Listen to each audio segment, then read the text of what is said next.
Amanda, outra coisa, a gente começou muito falando sobre crianças, mas a gente até observa hoje em dia muito sobre performance no dia a dia. Então, a Uhum, gente vê pessoas multitarefas que começam o dia muito cedo, muito trabalho uhum. e vão dormir muito tarde. Essa privação de sono, porque tem um estudo falando muito sobre demência. Uhum. Fala um pouquinho pra gente qual é essa relação de demência com o sono. Tá, vamos falar um pouco sobre isso. Quando a gente dorme, e assim, eu tô com uma especialista aqui do meu lado, e se eu falar alguma besteira, por favor, me corrija. Quando nós dormimos, principalmente em algumas fases do sono, o nosso corpo, ele utiliza para configurar toda a nossa memória, para, digamos que, realmente fixar a nossa memória, faz parte do nosso aprendizado. Acontece uma espécie de regeneração toda do nosso corpo. Então, é como se a gente apertasse uma tecla e dizer, opa, deixa eu fazer a limpeza aqui daquilo, tudo que a gente não precisa, deixa eu pegar tudo que eu preciso e vamos começar um novo dia. Só que para isso acontecer, tem uma quantidade específica de horas.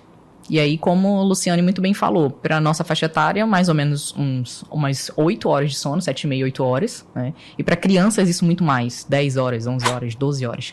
Então, imagina, nós passarmos uma vida inteira, 30 anos, dormindo menos, é como se toda noite nós não fizéssemos essa limpeza que deveria acontecer. Então, o nosso corpo vai ficando mais cansado, as nossas células vão ficando mais cansadas e automaticamente os neurônios também. Então, assim, acredito que tem muito dessa associação, né, entre demência e entre essa má qualidade do sono.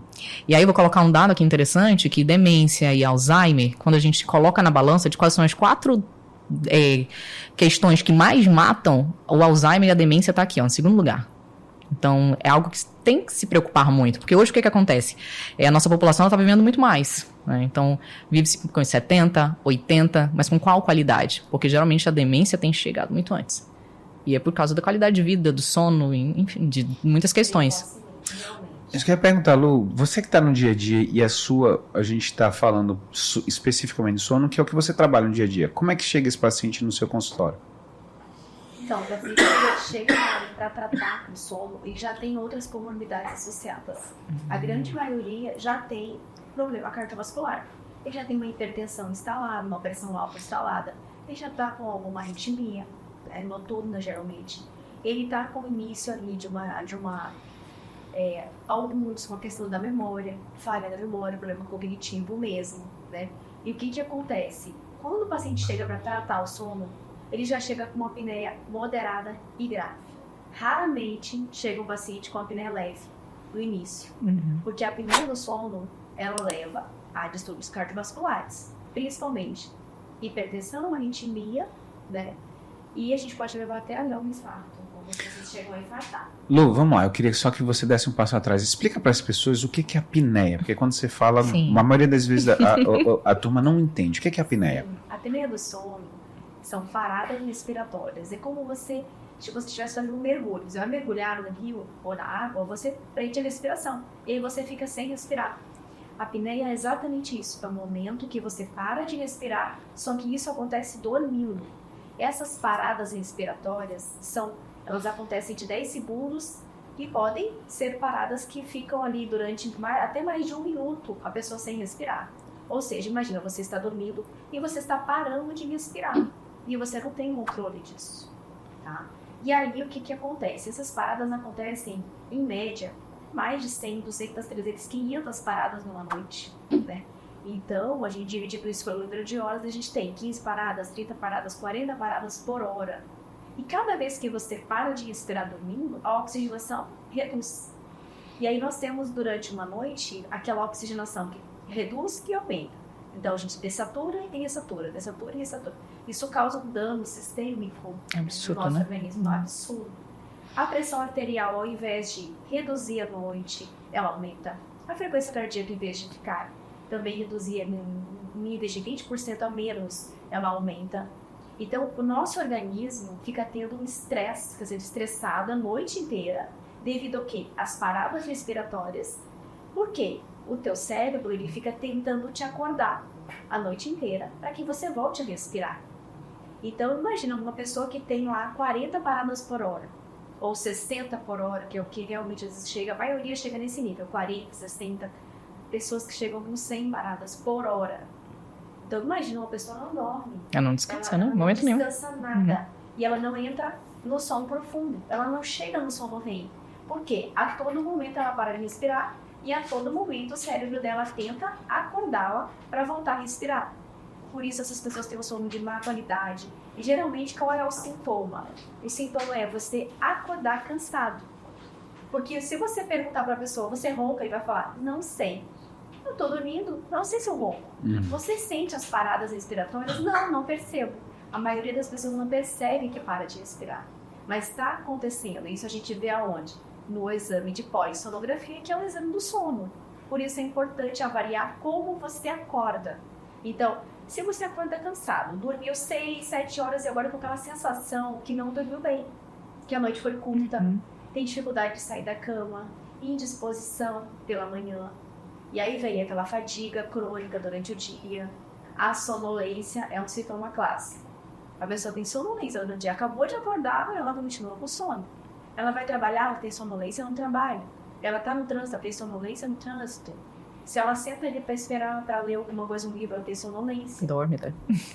Ô, Amanda, e quando a gente está falando sobre essas paradas, a gente está alterando completamente. E eu vou tentar lembrar um pouquinho aí para as pessoas. O TSH, que é o hormônio da tireoide, ele vai ser produzido meia-noite. A melatonina no final da tarde. Quando eu tenho essas paradas, vamos falar especificamente. O que acontece no nosso organismo? Quais são os hormônios que eu desregulo e que no final vai me trazer prejuízos como a obesidade? Bora falar um pouquinho de um hormônio que eu acho que todo mundo tem um interesse, que é a testosterona, né? Então, assim, quando dorme-se menos, e aí eu vou usar tanto quantidade quanto qualidade, né? Então, assim, às vezes você até dorme 7 horas, mas o teu sono é de péssima qualidade. Então, você não recupera, você jamais vai conseguir fazer tua produção de testosterona adequada, a tua produção de GH e, consequentemente, de testosterona também.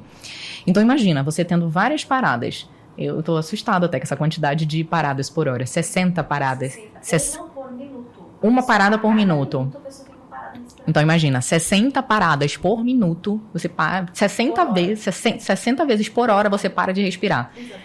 Então, imagina, isso acontecendo, tu não vai ter a tua produção adequada hormonal, jamais, em nenhum momento.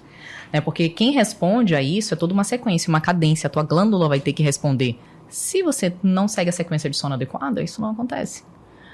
Então, o que se observa? Tem estudos interessantes que avaliam apenas a produção de testosterona de acordo com a quantidade e qualidade de sono. Então, o que foi observado? Que pessoas que eram privadas de sono 2 horas, em 2 horas, ou seja, começaram a dormir 2 horas a menos, o valor da testosterona, tanto a testosterona total quanto a testosterona livre, foram diminuindo. Independente de qualquer outra modificação que estava acontecendo no dia a dia, na rotina daquela pessoa. Não foi feita nenhuma intervenção farmacológica. E o contrário também. Aumentando-se a quantidade de sono em 2 horas, o valor de testosterona foi aumentado. Então, assim, o que eu identifico? Existe uma forma muito prática, eficaz, de você ativar o teu metabolismo, de você ter mais saúde, de você evitar a obesidade, tratar a obesidade, que é dormir. Só que hoje em dia, dormir é muito banalizado. Então, as pessoas utilizam... É como se dormir fosse perder tempo. E acredito que tanto eu quanto a Luciane, nos nossos consultórios, nós falamos muito disso para os pacientes. Porque tem gente que simplesmente não quer dormir, porque não acha que é importante, que está perdendo tempo. Olha, eu vou ser sério para vocês. No meu auge dos 120 quilos, eu acreditava que dormir era besteira. Eu falei, pra que eu vou dormir? Eu podia estar... Cara, eu podia estar estudando. Sim. Podia estar aprendendo. Tem pessoas que se sentem mais produtivas à noite. Sim. Não acontece isso também? Exatamente. E aí, não, só que o grande problema, até eu entendo pessoas que gostam, só que você sabe uma coisa que eu mudei a chave foi o seguinte, eu gosto muito da noite, beleza. Por que eu não inverto? Eu comecei a dormir muito cedo para acordar muito cedo. Então, assim, eu pego o final da noite lá atrás. E é o que você está falando. Lá em casa, a gente está 9 horas da noite, está todo mundo deitado. Olhei. Porque a gente entendeu que o sono era importante. Porque no outro dia a gente acordava...